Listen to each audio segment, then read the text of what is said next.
zarka zebra.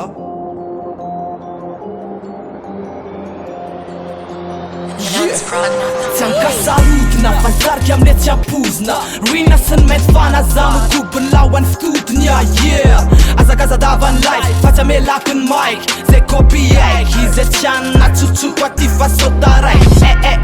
ego trill raha le cause de alenena flows technique efa tiako iviky ale tampo rehefa le maheno hoe rim kekele mifrista mifasta mametaveta tampo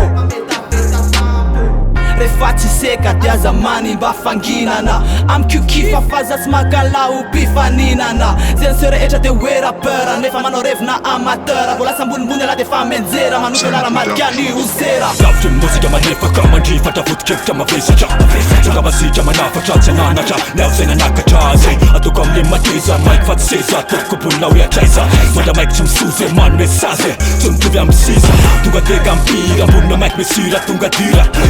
panavurlana amle mafaraotsana mitsoka andrivotra tsimo ota loatra tady mamoaka rivotra mahery vaika loatra ny tady matidranao refa samy manira tsy mety maty fato anaty manira zarka zebra rinikay maty fana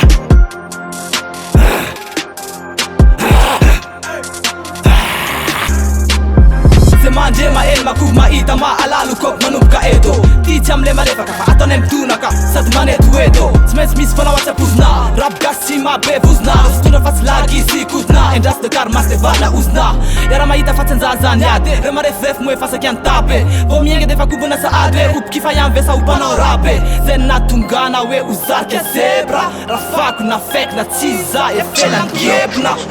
masika loatra ny fiavony defa manangana fitera ambadiko ndravona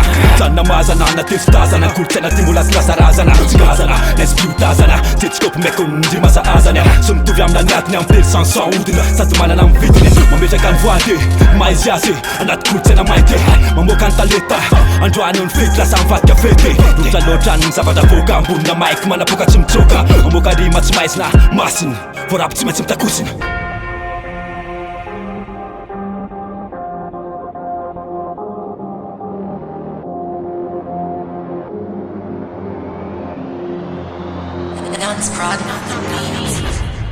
So spatial, so spatial, so spatial.